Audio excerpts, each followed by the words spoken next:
Greetings, it's Peter Bradshaw here from The Guardian once again, and welcome to this channel. Very much the exfoliating soap of online film review platforms, scrubbing away the blemishes of error.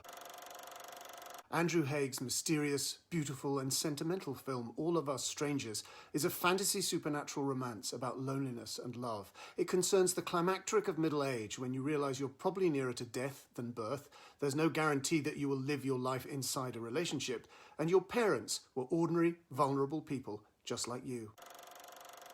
It is adapted by Haig from the Japanese novel Strangers by Taiichi Yamada, translated into English by Wayne Lammers, already filmed in Japanese in fact, possibly tilting the original's tone away from its disturbing possibilities towards a melancholy sweetness, very much keeping its feel for the eerie and the uncanny, but finding something gently revelatory in these things. Andrew Scott is Adam, a screenwriter in the first phases of a depression, listlessly working on a script inspired by his relationship with his parents, who were killed in a car crash when he was 12 years old. In semi-silent montages, Haig shows us Adam neglecting his work, watching daytime TV, eating biscuits, broodingly going through old photos of his childhood and putting music from that era on the turntable. Chiefly, Frankie Goes to Hollywood's The Power of Love. He lives on his own in an apartment in a modern block in London, weirdly Balladian-looking high-rise, in which he fancies himself to be the only occupant, or almost. Adam notices another man who keeps roguishly catching his eye, Harry, played by Paul Mescal. Like Adam, he is lonely. Unlike Adam, he's a bit of a drinker, and it's the booze which emboldens Harry to approach Adam. Just as this tricky relationship is beginning to take shape, Adam goes on a whim to see the old suburban neighbourhood near Croydon where he grew up, and it is here that he makes a discovery. His parents are still alive, still living in his old house, which is decorated and furnished just as it was in the mid-80s. Dad, played by Jamie Bell, and Mum, played by Claire Foy. They greet him with a mild, wry bemusement and easygoing welcome, for all the world as if Adam was just home from a term at uni a bit earlier than he'd said and wanted his laundry doing. This is not a writerly reverie that Adam is having. It is real. He is now the age his parents were when they died, and the universe has given him this secret miracle to speak with his mum and dad on equal adult terms, to talk to them about his life, about being gay, and about being on the verge of a relationship.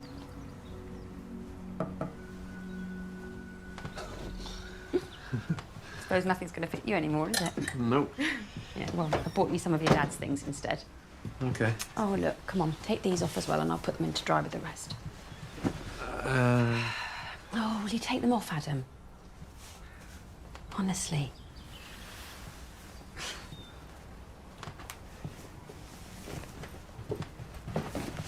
God, look at you. What?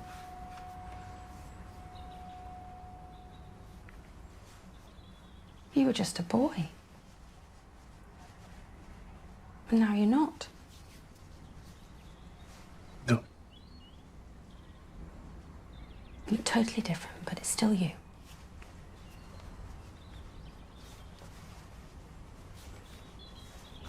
Well, I thought you'd be hairier. Like your dad. Okay, sorry. Like a hairy chest myself. Okay. Christ, do you know who you remind me of? Who? You look just like my dad. Did he? I remember him anyway when I was a little girl. God, isn't that mad? It's like seeing you both at exactly the same time.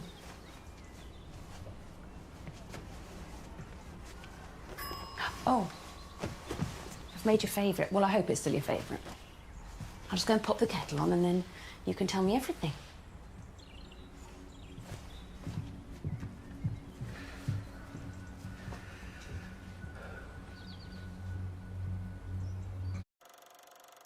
In its Englishness and politeness, All of Us Strangers reminded me just a little of Ian McEwan's The Child in Time, and also Will Self's story The North London Book of the Dead, whose hero discovers that after dying, his late mother has in fact gone to live in North London's Crouch End.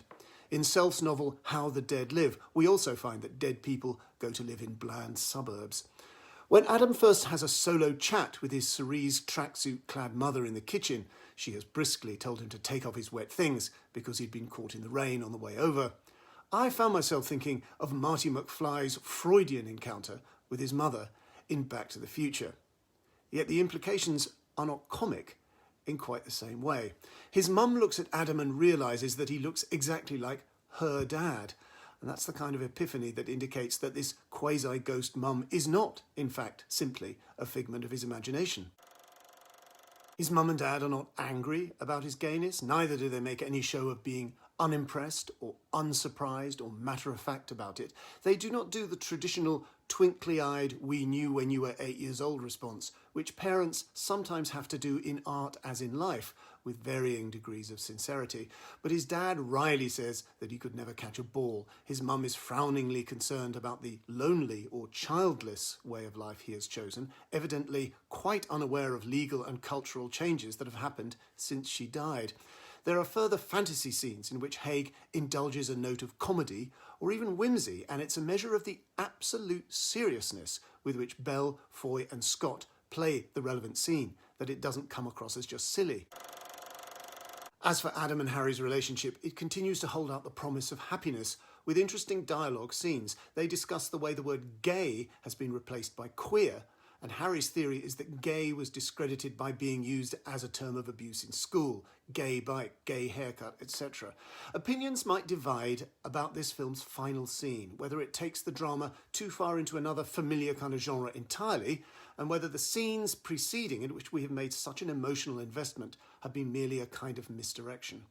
But what tremendous performances from all four, and what style Haig brings to this film. That's it. Please give this vlog a like and a share on your social media platforms. Please subscribe to this channel and leave a comment to that effect saying what you think. Please buy my book, The Films That Made Me, an edited selection of my essays and reviews for The Guardian, and please also look out for my forthcoming collection of short fiction, The Body in the Mobile Library, and other stories. It's coming out in April, but you can pre-order it now. See you next time.